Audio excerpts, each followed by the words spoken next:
everybody. Welcome back to another episode of Healing Visionaries online show. I'm your host, Colleen O'Connor, and today we have with us Nicholas Breeze Wood. Nicholas has practiced shamanism for over 30 years, combining it with the earthier end of Tibetan Buddhism, as well as with medicine teachings from Native North American peoples. He has worked with many gifted medicine people and shamans over the years, and is deeply apprenticed to his own spirit helpers, whose teaching never fail to awe and surprise him. His shamanism is a fusion of traditional Mongolian and Himalayan forms, combined with teachings from his own spirits. He works especially deeply with ritual objects, such as bronze shaman mirrors, purba daggers, and many other Mongolian and Tibetan shamanic and Buddhist ritual objects, for which he holds traditional teachings and, when required, traditional initiations. He asks upon the help of many Mongolia and Himalayan spirit beings in his practice, and many of his practices are based around these ancient beings. Nick is the editor of Sacred Hoop magazine, a leading international magazine about shamanism, which has been published since 1993. He's also a musician and artist. He is the author of 4 books: Sacred Drums of Siberia, Voices from the Earth, The Book of Shaman, and Resplendent Other. Nick, welcome, and thank you so much for being here. It's a pleasure. Hello. Hello, and I'm so glad that we could bring you on the show because of your traditional background in authentic shamanism. I wanted to start off with that big question, that big issue of, what is proper shamanism as opposed to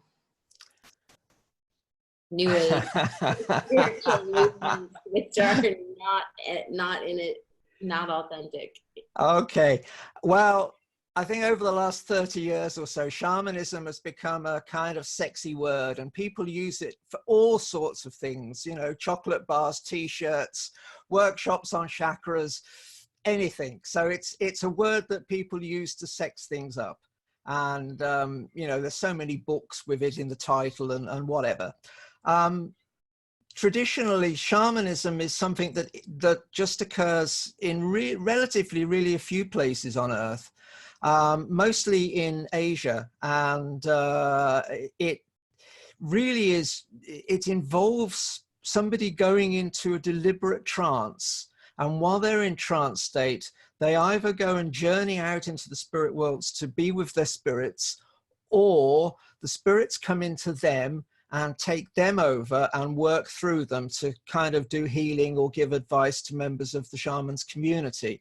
So if a trance isn't involved, it's not really shamanism. I think what often happens is that people mix up shamanism and animism. Animism is the spirituality of everything's alive, and we can go out into nature and hug a tree and talk to the stones and watch the clouds, and everything's alive, and that's great. I really want everybody to become more animistic because I think it's hardwired into us. But that's not quite shamanism. Shamanism really has to have that trance aspect, and it really has to be done deliberately. Okay, so you get like voodoo and some of the African traditions, and there'll be ceremonies and people will go into trance, but they're kind of not doing it deliberately. And it's the members of the, for want of a better word, the congregation that go into trance rather than the ceremonial leader.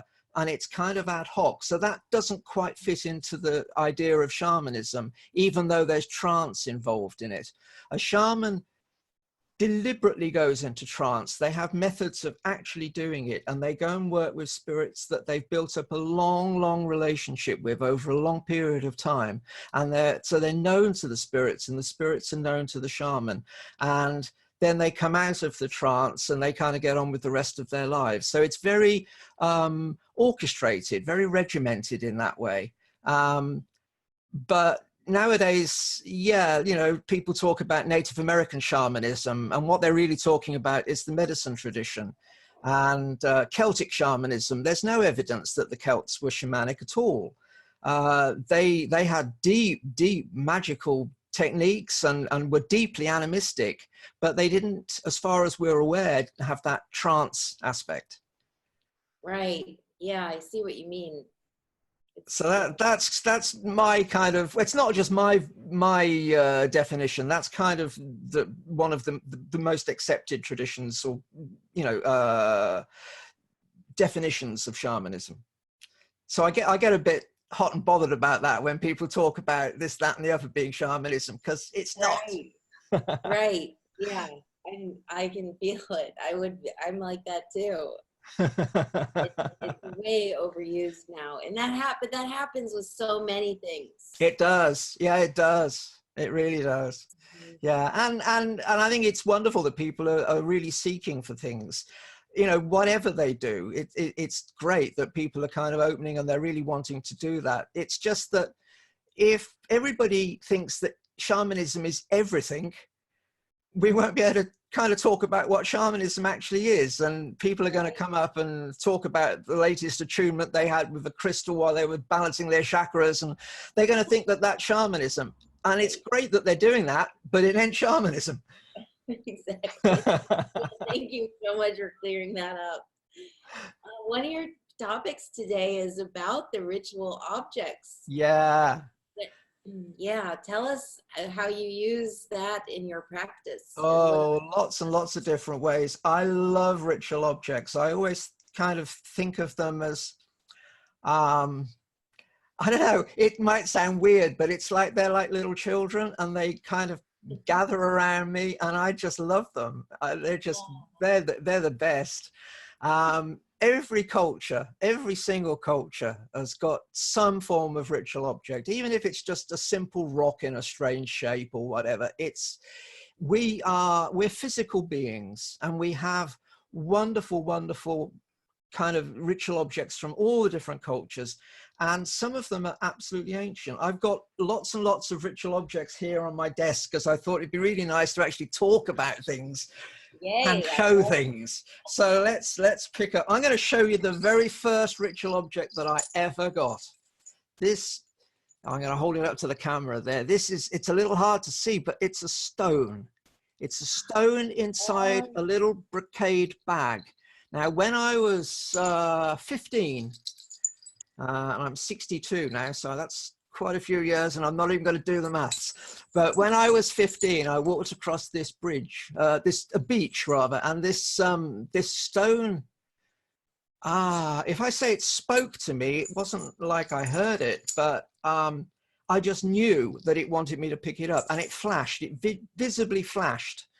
Maybe it was the sunlight reflecting on a bit of it, or I don't know, I'm not even going to try and explain it, but I was suddenly, whoa, that stone wants to come with me. And that stone has been on my altar since I was 15. And now it's dressed, it's got a bit of brocade around it, and it's got all sorts of bits and pieces. There's iron jingles and a tiger claw, and there's a little shaman's mirror and bells, and that's a little bronze sword. All sorts of different things on there. And this is an old shaman's piece of silk from Mongolia called a kadag. And so this stone sits on my altar, and it goes everywhere that I go pretty much. And it's been in thousands of different ceremonies, and it's been on all of the teaching events that I've been on for the last 35, 40 years, whatever. And I use it for doing healing work and for blessing, because in the medicine wheel traditions that I also work with, they kind of give me my cosmology. The medicine wheel traditions are that stones hold energy. They hold heat if you put them in a sweat lodge. They hold heat if you put them in the sunlight. If you put them in the fridge, they hold cold. So they hold. So stones hold medicine. They hold power. So for me, this stone, because it's just been around for such a long time with me, it's a real friend. I'm really fond of it. And it gets used for all sorts of different things. It's like a battery. It's like a battery of spiritual power. So that's my very, very first simple Wow. That's ritual so object. cool.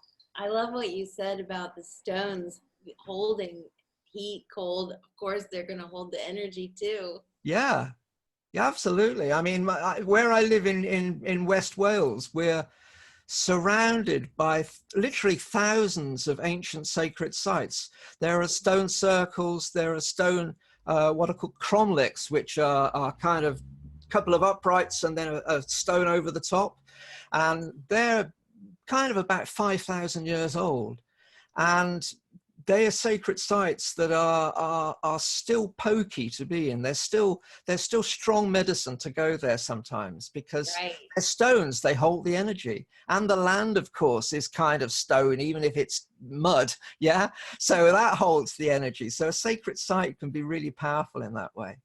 So, Yeah. okay, they're the first ever ritual objects. I'm sure the very first ritual objects that our ancestors picked up tens of thousands of years ago would be a stone that attracted them in much the same way that that stone attracted me on the beach all those years ago.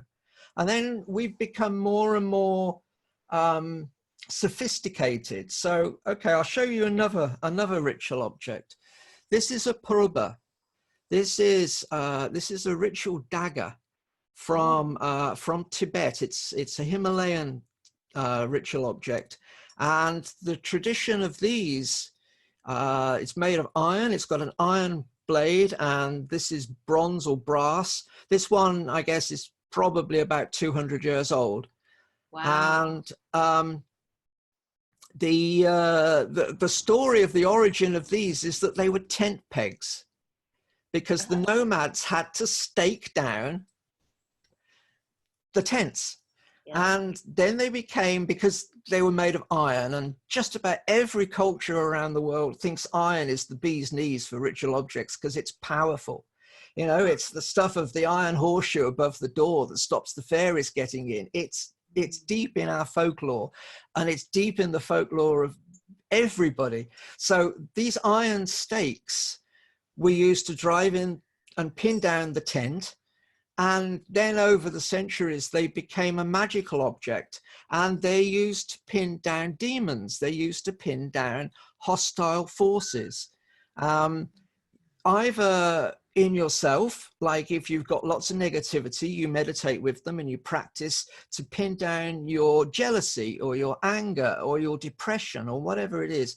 But also in an external way, they're used to pin down spirits of illness, ghosts that are haunting a place. You do exorcisms with them, all sorts of different things. And there's a whole ancient tradition. Buddhism came to Tibet about 1400 years ago, but these are kind of older than Buddhism. So I guess the tradition of these things is probably, I don't know, thousands of years old in its real origin, but certainly in a Buddhist way, they've been used for about the last sort of 1400 years. So there's vast amounts of tradition and traditional knowledge about them, and practitioners that you know, do the most amazing things. I was reading a book recently. I can't remember what it's called, but it's a book all about seeking hidden lands. Like there's a story in Tibet, a myth of a place called Shambhala, or as we know it more in the West, Shangri-La. And it was a true story of a Buddhist Lama that was going out to look for them, and he got caught in an avalanche. So he grabbed his purba, and a great block of ice that was coming towards him split in half, and one bit went that side and the other bit went that side, and it was because of the purba that he did it. So purbas are incredibly powerful and magical things. I work with them quite a lot for all different ways. They're also used for blessing. If you touch people with the top of the purba, that's a blessing. That's the pointy end. That's the bit that pins down.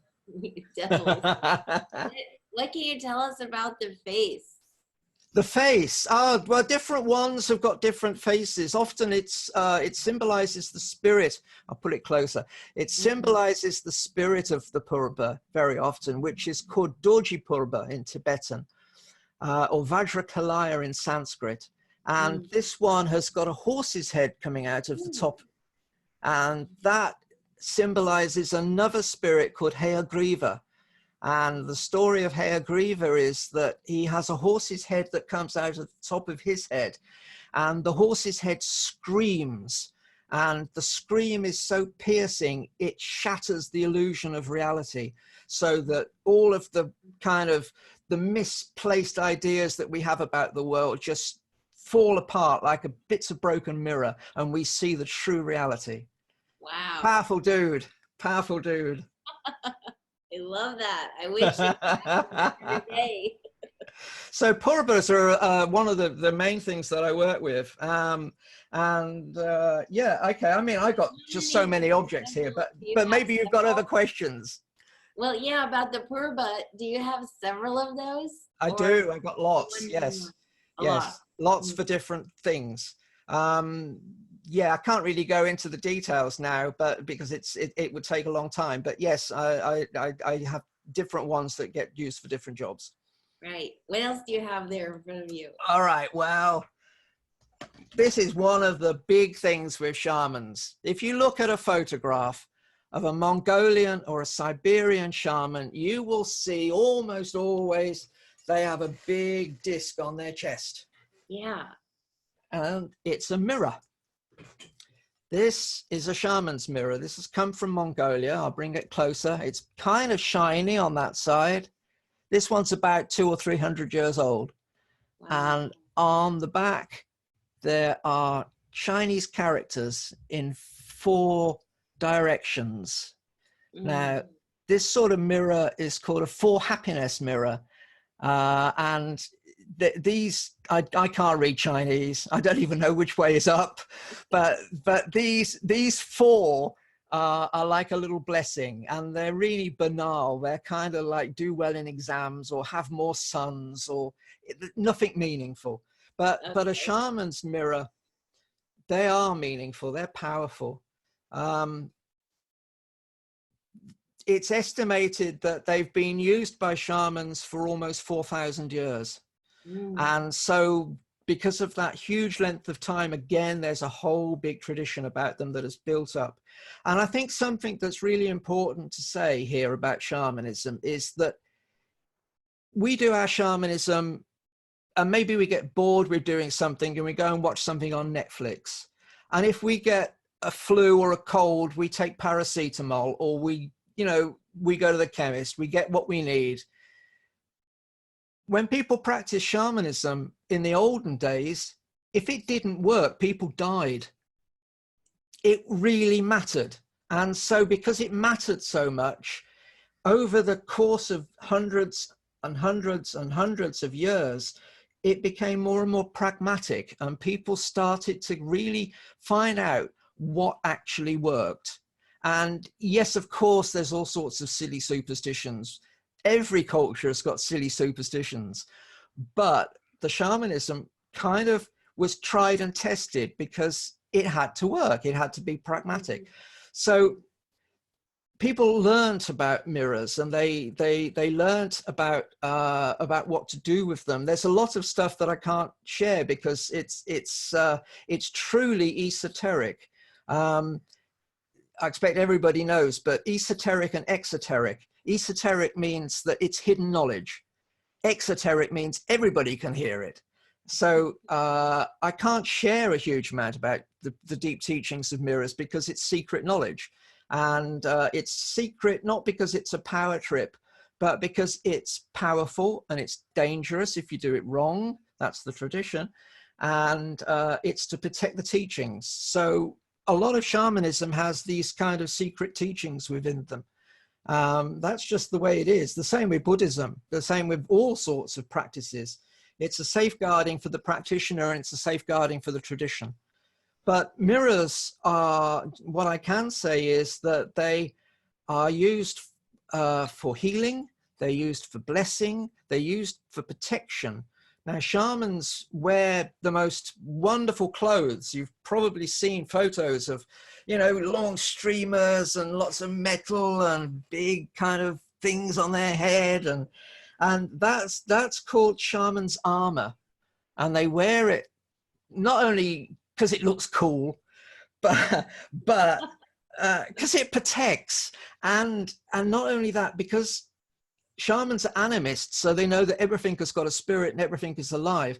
Their shaman's armor is alive. So when they put on their shaman's armor, they're putting on all their spirit friends, all their allies, all of their guardians, all of the warriors that are going to come and work with them and help protect them. So they have those beings close to them because the shaman's armor is alive.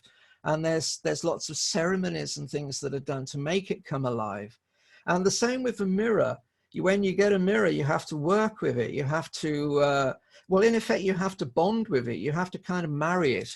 And so it becomes part of you, and it's kind of an extension of you. So a mirror is alive. And the tradition about mirrors is alive. So 4,000 years people have been using these. A tradition is just like anything else. It has a spirit. So when you're tapping into that lineage, then not only is the mirror powerful and alive if it's a very old mirror, but the whole tradition of all the generations of ancestors and the kind of concept of the ceremony, the concept of that kind of ritual way of working has a powerful spirit. So you're tapping into that whole great body of knowledge and that whole kind of reservoir of energy. Wow. So that was about 300 years old. I'll show you a much older one. This one's quite small. And this one is about, it's quite, you see, they're not very shiny. There's a little bit of gold on there. I think this mirror originally had a layer of gold all over the front of it.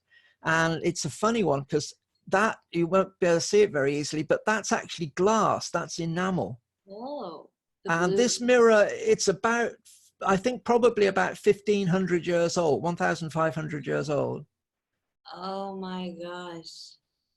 I think that's about the oldest one I've got. I've got quite a lot of mirrors, but you really do enjoy collecting. I love collecting. Yeah, my place is like a museum. Where did you get most of them? Well, during your travels and journeys in those places? I get them from all sorts of places. This was given to me as a gift. Others that I find I buy on auction sites. Sometimes things come to me in the most amazing ways. My spirits say that objects like me, and it seems to be the case. And I don't want to kind of jinx it by saying it. So I got crossed fingers here. But okay, you're right. But even they seem to come to me. Yeah, they seem to come to me really easily, and I love that. Yeah. So well, they must know that. Okay, so let's show you something else. I talked about stones and about maybe they were the very first medicine object, ritual object. This is, I'll bring it close. This is what's called an ongon. It's two little figures. Wow. And these are spirit dolls. And an ongon is a carving, or it can just be a stone, or it can be anything really, but it's something that a spirit lives in, and there are traditions that bring them down. These two are the spirits of the taiga, the forest in Siberia, and I'm showing this deliberately because my spirits many years ago told me to make this. This is one that I made, and they told me to paint a portrait of them. And the more people who see these, the more it will strengthen the spirits, because people will know that they exist. And I really want to show these two because at the moment the taiga is burning. There is huge forest fires over there, and the shamans are doing ceremonies to stop them and to bring water and to bring rain. So these two guys, it's a man and a woman. It's the grandfather and grandmother of the taiga. And so I'm showing you these so that other people will see them, and then they will know that they exist, and they can maybe say a prayer for them, and they can send them some blessings, because these guys are hugely important. The taiga is a major lung of our world, and we really need to protect it, just like we need to protect the Amazon. So these two guys, grandmother and grandfather of the taiga, are really, really important. Wow. I love that you made it too. I'll show you their back view. They'll give you a little twirl. Oh yeah. There's all sorts of things. Those are little shaman's mirrors, you see Have there? their ears on. Yeah, yeah. And there are bells, which I'll bring near the microphone. You'll hear the bells. Fantastic. So And are they I was like going to say, tied so together? go on, go on. Are they tied together? What's that They wrapped are. around? They're separate, but they're bound together with little strips of cloth. Yeah. Yeah. But these spirit figures, if people have like a power animal, you know, if they're doing core shamanism and they've got a bear that comes and works with them and comes and helps them, get yourself a little statue of a bear and put it on your altar, and ask that spirit to bless it and to kind of be there, and it may want to live in that ongon. But certainly, even if it doesn't live in it, then the ongon is going to kind of remind you about it. You know, there was this. I'm not a Christian. You may be surprised by that, but there's the bit in the Bible about kind of worshipping idols and stuff, and I say no, worship idols. They're wonderful. Right. Best things ever. Get idols all over your house. Give them little bowls of food. Give them little bowls of milk, little bowls of vodka. That's traditional. And bunches of flowers. Worship your idols, because your idols are your on gods, and the spirits live in them, and they're great. Right. Right. Yeah, I could never believe it when I heard things like that about not being able to have certain depictions or representations. And look at most of the world with these beautiful flowery ceremonial traditions all over, and ways of honoring spirits and keeping the shadow ones down. Yeah. It's so important. I think really important to have physical ritual objects, but also to have beauty. And as an artist, as a visual artist, I think it's really important to be creative. I'm not just an artist, I'm a craftsman. I used to make drums. I still do from time to time, and I've done lots of beadwork and things. It used to be a major thing that I did. Now I'm a bit busy with other things, so I don't do them so much. But making something, whatever it is, and however good or bad it is, it doesn't matter how good or bad it is. Just the act of making is a sacred act, and it's really important. All shamans are artists. So if you're not an artist, you can't be a shaman. That's so funny. I'm glad you said that, though, about it doesn't matter what it looks like. No, not at all. The act of creation is the important thing. Yeah. And our culture does so much damage to little kids. You know, they do things at school and they get told, oh, you're no good at that, you're crap at that, you can't do woodwork, you can't paint. That's nonsense, and it does a lot of damage. When I used to make drums with people a lot, I've made hundreds and hundreds of drums over the time, and I've had grown men crying because they had been rubbished by their woodwork teacher when they were 9 or something, and they had not made anything until they were like 35 or something, and came and worked with me. And then as soon as they made their drum and it sang beautifully, and then all the feelings would come up, and the grief of the stuff that happened to them in childhood. Making things, we are makers. Human beings are makers. And if we don't make things, then we're blocking something intrinsically essential to ourselves. Mm-hmm. I deeply believe that. Yes. Right. It's a natural urge. Look at the little kids. Yes.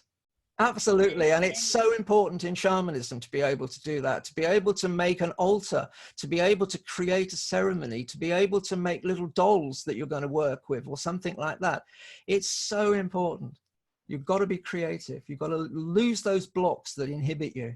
And it doesn't matter what it looks like. You want to see something else? Yes, keep going. All right. This one's maybe a bit freaky for some people.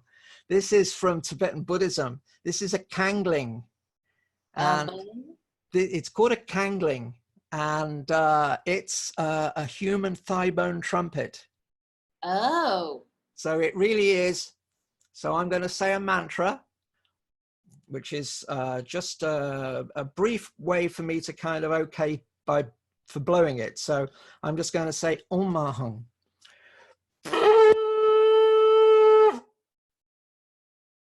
So that's creative with someone's remains. Traditionally, Wow. it would be the left leg of a 16-year-old girl. I have no idea if it is, but that's the tradition. So my shamanism is also kind of it's got quite a lot of Tibetan stuff in it too. Now Tibet, like I said a bit earlier, Tibet became Buddhist about 1400 years ago, but before then it was a hugely shamanic culture, and Buddhism in Tibet is very different to the Buddhism that you get maybe in Thailand or somewhere in Southeast Asia. Tibetan Buddhism, when it came in, it fused with all of the shamanic stuff. So you get this very, very earthy, very, you know, like the purba. I mean, you know, stabbing things with a purba is kind of fairly earthy. And, you know, these are. Did you paint that, or how did it come into those motifs, or, you know, colors? This end, that's simulated tiger skin. It's painted on leather.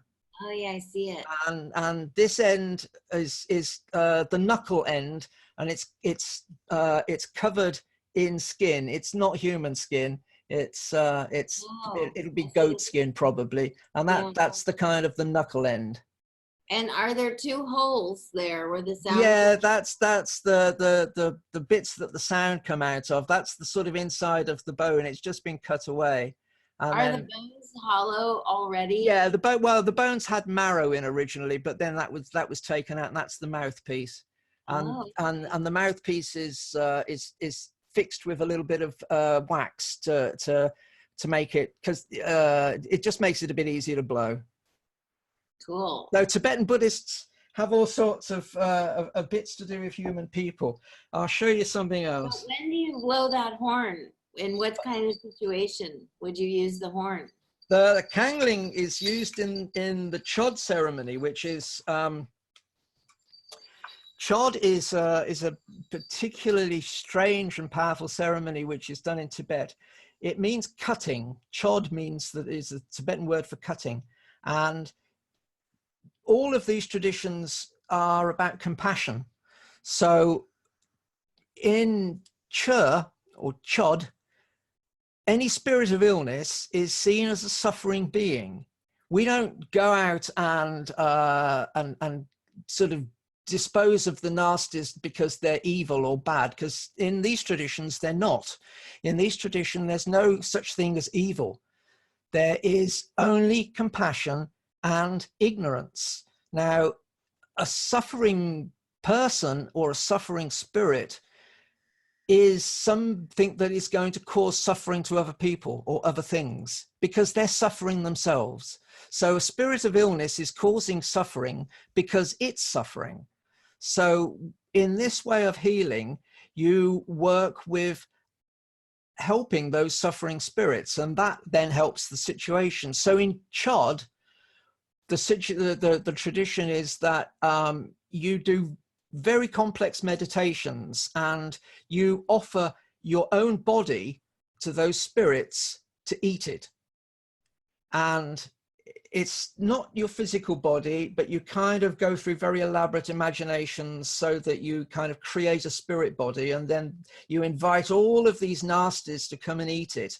And that's like feeding the birds. It's an act of compassion, so that these poor suffering nasty creatures that are desperately hungry get to eat something so they feel better, and then they stop being nasty.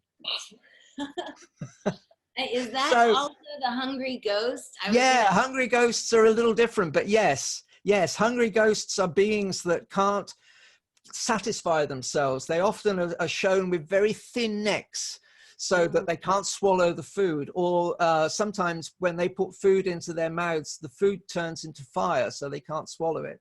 So a hungry ghost is something that is always unsatisfied. But all those teachings are also not just about spirits, but they're about us. We can be hungry ghosts, never satisfied, always wanting more and more and more stuff.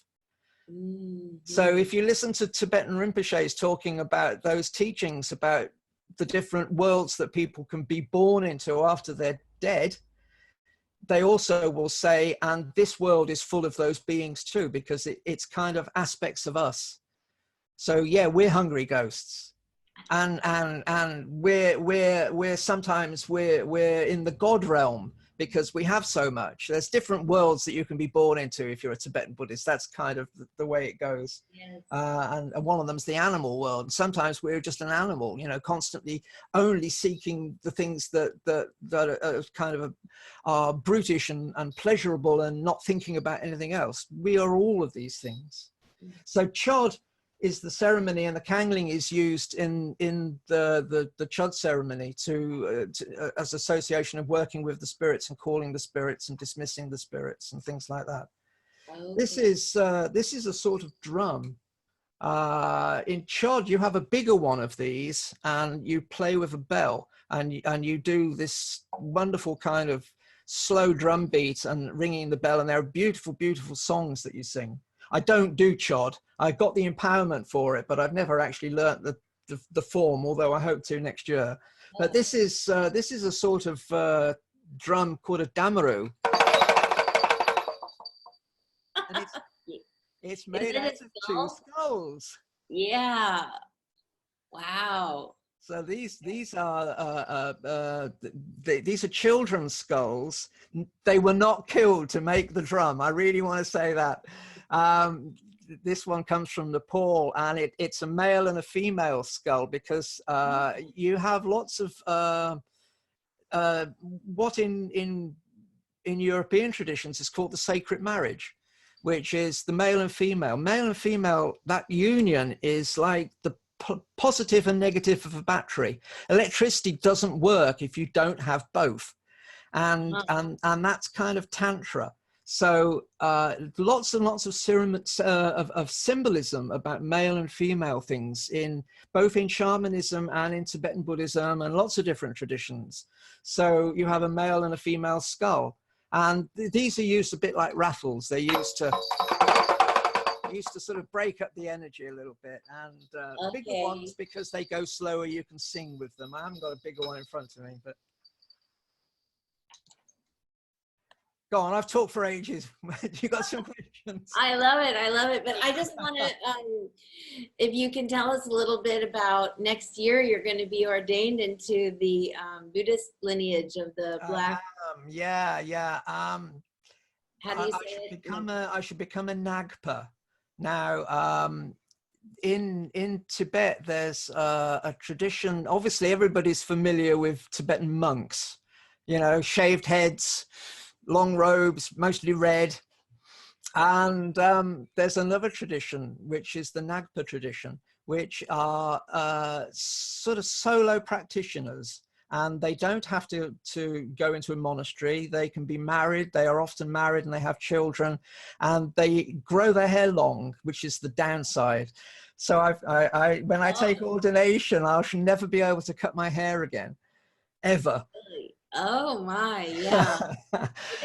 They used to have like dreadlocks, the old ones. So it's nice and short at the moment, but eventually it'll get longer. And so yeah, I've been invited to take the ordination of a Nagpa, and I shall become what is called a black Nagpa. Now there's different colors of Nagpas, and the one tradition, the black Nagpas, they're the rarest of them. There's not very many in the West, I don't think, but they're more like village shamans.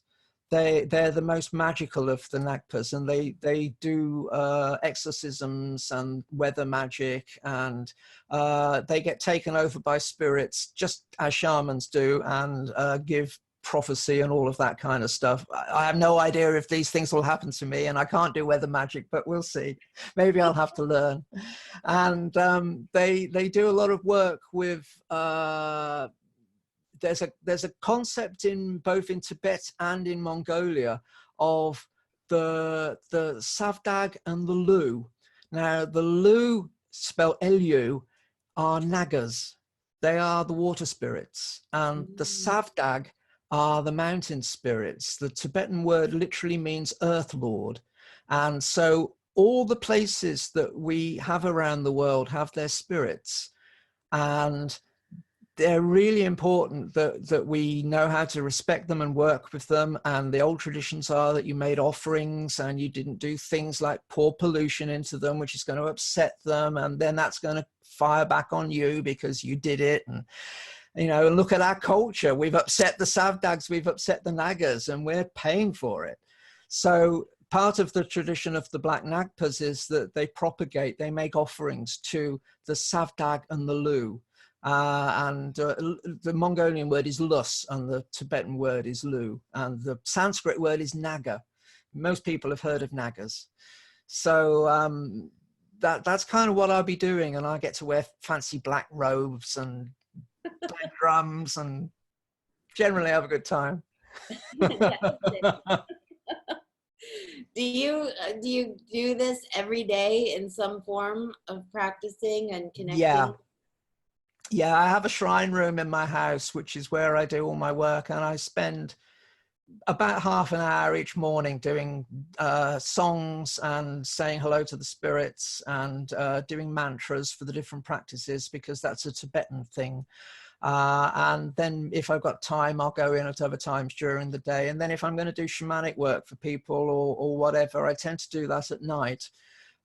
So I kind of spend a lot of time in my shrine room, and a lot of time in my recording studio, and a lot of time in my office where I am at the moment. But yeah, this is the Sacred Hoop office. Yeah, this is the Sacred Hoop office. Yeah, where the magazine gets done. Started the magazine. My partner Faith started the magazine. Faith Knowlton. She and I started it, but she was the real instigator of it back in 1993, and we've been going for 26 years now, quarterly producing. It's just about shamanism and animism.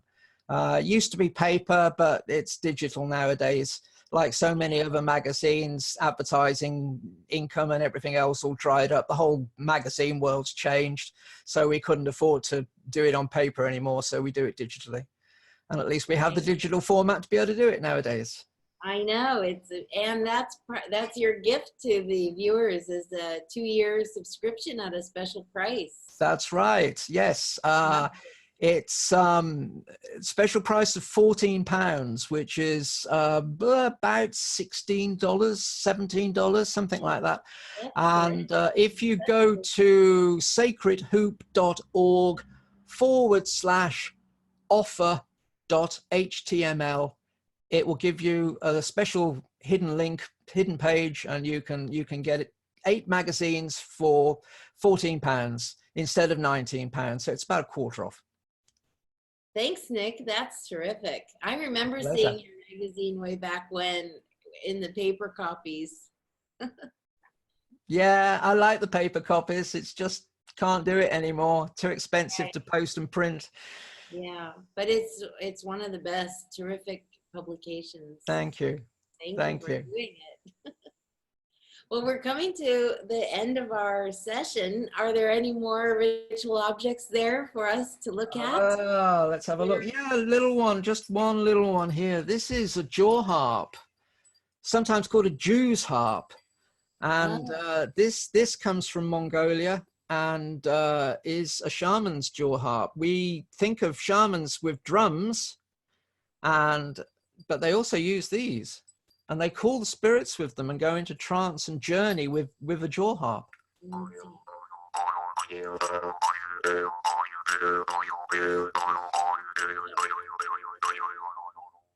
So this would have been made, I don't know, 70 or 80 years ago by a shaman on his forge in Mongolia. And it's tied with various bits and pieces.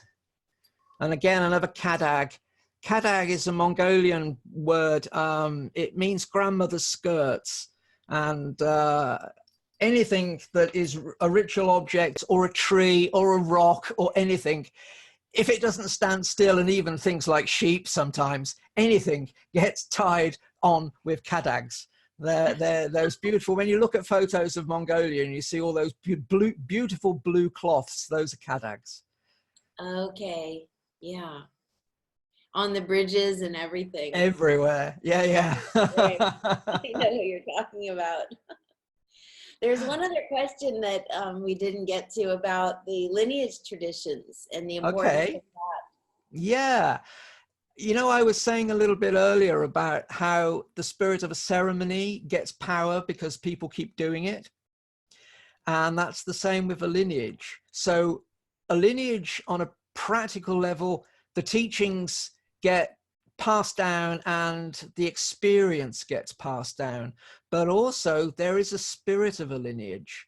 And so that also gets kind of transmitted onto people. When I was talking to my spirits about whether I should become a Nagpa and get the ordination, they said you will get access to all of the lineage ancestors. And I never thought of that, but of course it's true. As soon as I become a Nagpa, then I'm part of that lineage. So all of those ancestors are now then available to me. So lineages are really important. Now, we don't really have any in the West, but we're getting them. Hana started, and most people who do shamanism in the West tend to do core shamanism. And even if they never worked with Hana, their teacher probably worked with someone who worked with someone who worked with someone who worked with someone who went back to Hana. So Hana is kind of the granddaddy of a developing Western lineage in Europe and the States and other places. So we're going to gradually get a lineage. And it's important, I think. I think it's important. It keeps tradition. That's an important thing. And of course, some of these ancient Tibetan traditions or Mongolian shamanism traditions, they're thousands of years old. And if you've got that many people in a line passing on knowledge, then the knowledge gets bigger and bigger and bigger and bigger. And yeah, so that's Right. tradition. I'm a big believer in tradition. And of course, tradition. Let me share a Native American teaching story Oh, ever yeah. so briefly, ever so briefly. And the last time I shared this on Facebook, I got into a real load of trouble from a lot of women that really didn't get it and didn't understand it. So I'm gonna open myself to flack maybe. But this Okay. is a Native American saying that tradition has to be a young woman that you carry on your back, not an old woman, not an infertile old woman. And it's to do with tradition giving birth to new things. So if your tradition is old, that's great. But if it's sterile because it's so old, it isn't alive. You're just carrying something that can no longer give fresh life. So the story or the metaphor is that tradition has to be a young fertile maiden that can then give birth to future things. And hopefully I Right. won't get any flack for It saying would that. just be nicer to liken it to maybe a seed instead of the entire female population. Yeah, yeah. I mean, this is a Native American saying, Kind so don't statement. shoot the messenger. But yeah, but yeah, Right. we can think of a better way of putting it. Maybe it was It's just a good that's what came to me message. because that's the story. But Yeah. yeah, but you get the principle. Right. But it has to be capable of generating something new. Otherwise, it's just fossilized. You know, so tradition has to be vibrant. It has to be alive. Yeah. It can't just be something that's preserved because it's old. It has to be vital. And relevant. Do you find Yeah. that the things you work on are still applicable given the, and staying in tradition? Yes, I do. I think, well, all of these things we had in some form in our culture. It's only really been the last 300 or 400 years that we've had the so-called age of enlightenment, where we've thrown out all the sort of the spiritual stuff, and so all of these things, I think, they're part of the human condition. Humans are hardwired, like I said at the very beginning, and they're hardwired to be animistic. And so all of these traditions speak to a deep, deep part inside us. Even if our conscious mind says this is nonsense, our kind of inner self resonates with them. And so, yes, I do think they're very relevant. Yeah, I've been doing them a long time now.